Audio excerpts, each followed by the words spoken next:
السلام عليكم ورحمه الله وبركاته. ازيكم يا حبايبي؟ عاملين ايه؟ وحشتوني جدا. معاكم مروه من قناه يوميات سعد ومروه. انا مش عارفه لسه هخلي القناه بالاسم ده زي ما هو، لان انا كده بقدم فيها المحتوى بتاعي الاولاني زي ما انتم متابعيني عليه، وهدخل برضو معاها محتوى التاسيس اللي انا ان شاء الله شغالها بايدي، او اللي انا هكمل ان شاء الله شغلي بيه. مش عارفه اغير اسم القناه تاني ولا هسيبه على كده، على يوميات سعد ومروه. هقدم معاكم النهارده الكلام بتاعي ده او الفيديوهات اللي انا هنزلها ده، انا بخص بقى الامهات اللي في البيت اللي بتبقى عايزه تساعد ولادها انها تاسسها، سواء في البيت او مثلا يراجعوا معاهم او يساعدوهم في التاسيس بعد ما يجوا من الدروس او من المدارس او كده. هعلمك طريقه سهله وبسيطه جدا. دي الطريقه اللي انا بشتغل بيها، وان شاء الله هتجيب معاكي نتيجه زي ما جابت معايا نتيجه مع الطلاب اللي عندي. كان الاول يعني ايام زمان وايامنا وكده، كان التاسيس او الدروس او الحاجات دي كلها بتاخدي الف ارنب باء بطه تاء تفاحه والحوارات دي كلها، فكان بتبقى سهله شويه، وفي نفس الوقت برضو المناهج بقى صعبه دلوقتي، او العيل ما عادش تركيزه زي الاول. فاعلمك طريقه سهله وبسيطه جدا ان انت تساعد ابنك فيها، ان هو يقدر يحفظ الحروف، وان هو يقدر يتهجى، وان هو يكون كلمه او يكون جمله. الطريقه دي سهله وبسيطه وانا شغاله بيها. هتعلم من الطفل اولا انا بشتغل بالنون والقلم، وفي كتاب برضو نور البيان، يعني ده او ده الاتنين زي بعض، بس انا حسيت ان ده التأسيس بتاعه سهل شوية عن نور البيان، يعني انا قارنتهم ببعض، حاسة ان ده التأسيس بتاعه شوية سهل شوية على الطفل، سواء بقى لو كان بادئ مثلا من اولى حضانة او كده، يعني ما يكونش لسه مخه بادئ اشتغل او كده، يعني تركيزه بسيط. فانا بشتغل من النون والقلم. وتأسيسه جميل جدا وجاب نتيجة الحمد لله مع الطلاب اللي عندي. هتديلهم مثلا، او انا شغالة زي مثلا بقول الف عليها حركة الفتح ده تتنطق حركة الفتح دي، يعني الفتحة اولا هي عبارة عن خط صغير بيتحط فوق الحرف من فوق، يعني بيديله فتحة في البق، بيتفتح كده على الاخر وانت بتنطق الحرف من الاول، اللي هو خط صغير بيتحط فوق الحرف من فوق. الحرف المفتوح بقى عبارة عن ايه؟ الحرف اللي انت لما بتيجي تنطقيه بيطلع صوت وانت فاتحة بقك، يعني انت تفتحي بقك في الحرف ما تيجي تنطقي الصوت بتاعه، يعني ب ت، زي ما انتم شايفين بالطريقة دي كده. اما تعلمي الطفل اللي قدامك او الطالب اللي عندك بالطريقة دي، انت كده بتسهلي عليه ان هو يقدر يتهجى ويتملى. يعني انا عندي اطفال هنا بقالهم حاجه بسيطه مكملوش اسبوعينهم ما شاء الله، بجمع لهم اي حرفين ثلاثه مع بعض بيعرفوا يتهجوه. بس انا لسه شغاله معاهم اللي هي حركه الفتح بس، انا ما دخلش لسه في حركه الكسر ولا الضم ولا الكلام ده كله.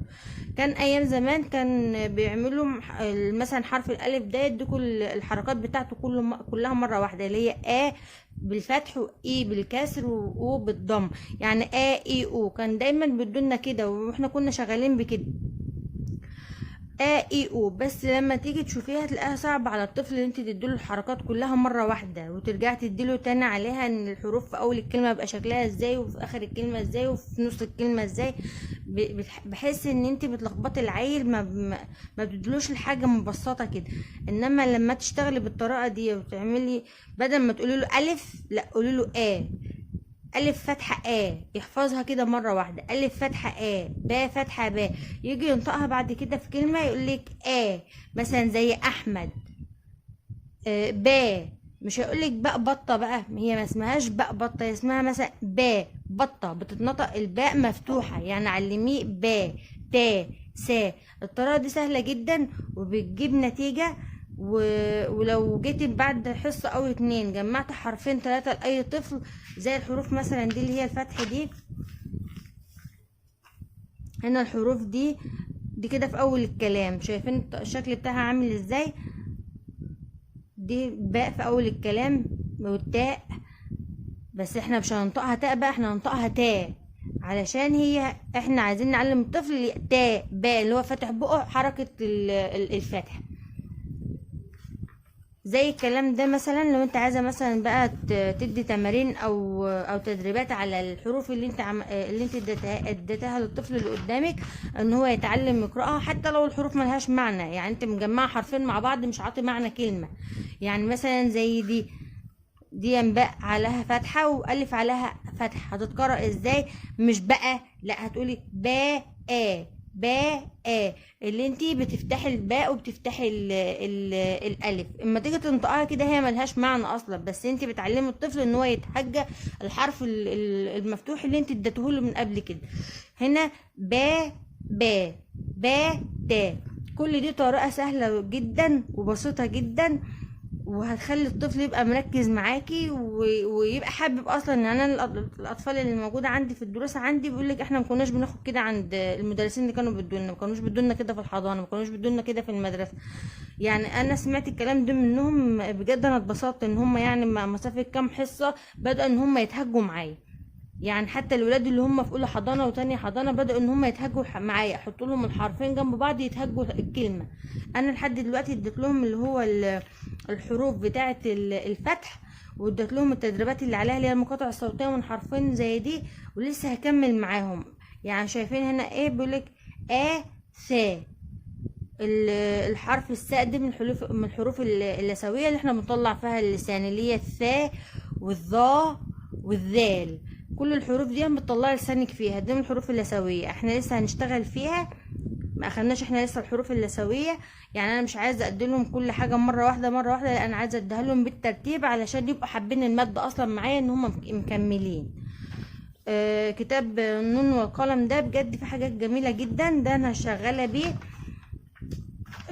زي ما قلت لكم انا هدي تاسيس وتقويه. يعني اصلا كده كده احنا لسه الكتب ما جاتش في المكتبات. لما الكتب تيجي في المكتبات ان شاء الله انا هجيب الاضواء واشتغل بيه برضو. يعني هيبقى اديلهم التاسيس واديلهم التمارين والتدريبات في الكتب بتاع الاضواء. شايفين هنا الحروف اللي هي ما بتتصلش ببعضها، يعني كل حرف سايب نفسه، زي وزنا. انا لو جبت الكلمه دي لطفل عندي في اولى حضانه دلوقتي، علشان هو واخد طبعا الحركه اللي هي بالفتح، هيتهجاها. مش هيقولك واو زي نون، لا، هيقولك وزنا. ليه؟ لان انا سهلت عليه اصلا طريقه النطق من الاول، طريقه ان هو يتهجى من الاول. را زا قا لازم نفخم القاف لان ده من حروف التفخيم. لو انت قلتها رزقا يبقى انت كده بتنطقها كانها حرف مرقق، هيديك النطق زي ما تكوني بتنطق حرف الكاف. هي را زا قا، تفخمي الحرف بتاع القاف لانه من الحروف المفخمه.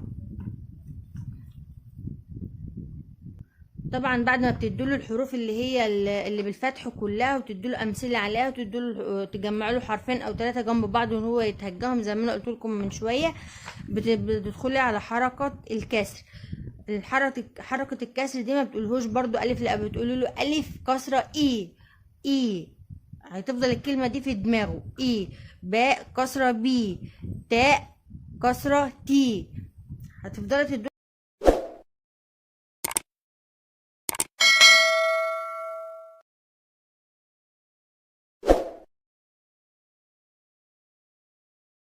بعد ما بتديله الحروف اللي هي المكسوره، بتديله بقى تمارين وامثله ان انت بتجمعي حرفين او 3 زي ما الطفل اللي قدامك يهيألك ان انت تجمعوا له الحروف على المفتوح والمكسور. ما تنسيش بقى المفتوح وتخليكي بقى في الحرف المكسور، لا، تديله امثله على ده وده، تجمعوهم الاتنين مع بعض. زي هنا كده حرف الالف عليه الفتحه يبقى وهنا الهمزه اي.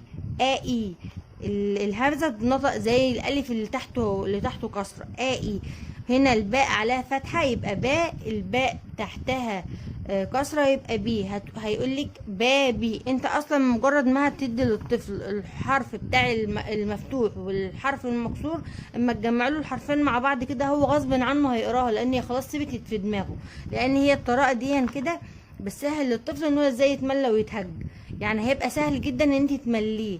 هنا هتديله امثله بتاعه الفتحه والكسره. اي با الباء الالف مكسوره يبقى اي والباء مفتوحه. ري باء الراء احنا كسرناها والباء برضو احنا مفتوحه فتحناها.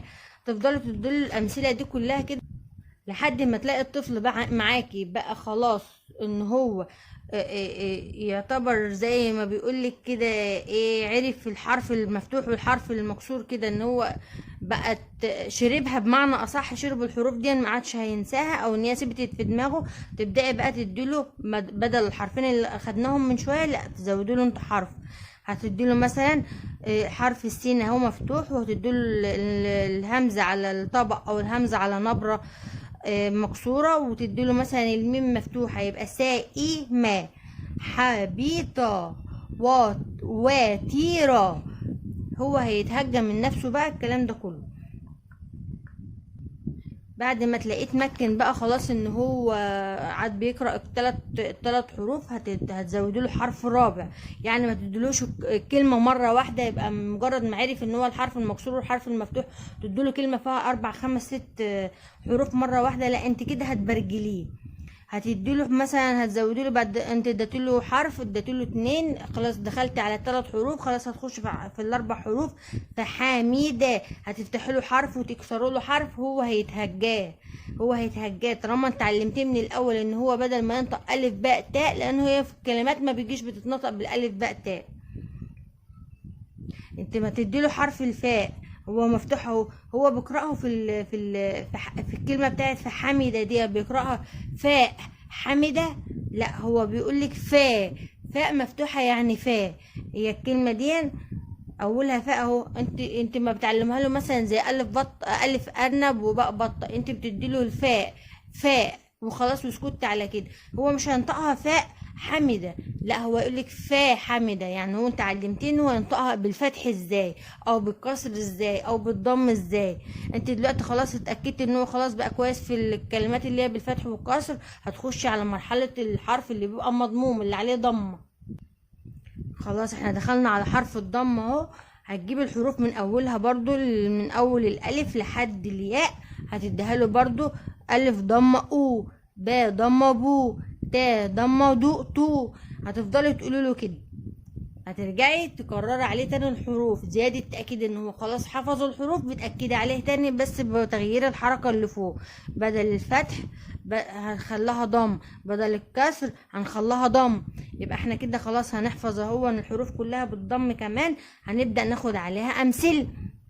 هناخد دلوقتي بالحركات الثلاثة، الحركات الثلاثة اللي هو الفتح والكسر والضم اسمها حركات. الفتح والكسر والضم اسمها حركات. وحركات يعني مش الحركات دي التلاتة هيبقوا مع بعض اما يتجمعوا مثلا هيبقوا عاملين ازاي؟ هيبقى الا اي او. احنا قلنا الهمزتين دول لما يجوا يتنطقوا، لما يتكتبوا ويجوا يتنطقوا بالكسر او بالفتحة او بالضم، هيتنطقوا كأنهم زي الا. يعني الا بالفتحة الهمزة تحتها كسرة هتتنطق اي، الهمزة تحتها فوقها ضمة هتتنطق او، زي ما بتتنطق الالف او او الاي او الاو هتنطق الهمزة بتاعته دي برضه. الباء فوقها فتحة يبقى باء، الباء مكسورة يبقى بي، الباء مضمومة يبقى بو، يبقى با بي بو. هتيجوا تشوفوا كل الكلمات او الحروف او اللي احنا اللي متجمعة مع بعض دي، او الكلمات سواء بقى 4 حروف او 3 حروف او حرفين او كده، مش عاطية معنى، بس عاطية ايحاء للطفل اللي قدامك ان هو يتهجى كان فيها فتح او كسر او ضم. تا تي تو، ثا في ثو. هتفضلي تديله كده لحد ما تلاقي خلاص بقى هو حفظ ال3 حركات صم وحفظهم، وتقدري ان انت تمليه اي حروف. مش شرط ان هي خلاص الحروف تكون مجمعه كلمه، تبداي في الاول كده تديله زي ما انا قلت لك كده اي حروف جنب بعض ان هو يجمعها، سواء بقى الحروف اللي هي مش متصله او الحروف المتصله زي ما انتم شايفين. بعدها واحده واحده كده هتبداي بقى تمليه الكلمه اللي لها معنى. هتبداي معاها برضو من الاول بحرفين يدوا معنى، وترجعي بقى تزودي بعد الحرفين 3 حروف، تزودوا 4 حروف لحد ما تقدري تمليه جملة كاملة مفيدة. هنا الأمثلة هي برضو على حركات ال3. آبا الألف مفتوح والباء مفتوح، يبقى آبا إيبا. كسرنا الألف وفتحنا الباء، عملنا ضم على الألف باء أوبا. دي شكل الحركات ال3 زي ما انا قلت لكم. هنعمل هنا بقى كلمات بحرف الضم ايا كان بقى، الكلمه فيها حرفين، فيها 3، فيها 4، زي ما تكتبي ابنك خلاص طالما حفظ الحروف بالحركات الثلاثه زي ما قلت لك، سواء بالترتيب او مش بالترتيب، هيعرف يتهجى ويقرا الكلمات اللي قدامك دي. كلمات بحرف الضم زي ايه بقى؟ بوذيره، بوذيره. طبعا لازم تطلعي لسانك في حرف الزال لانه من الحروف اللثويه اللي انا قلت لكم عليها من شويه، اللي هي الذال والظاء والثاء.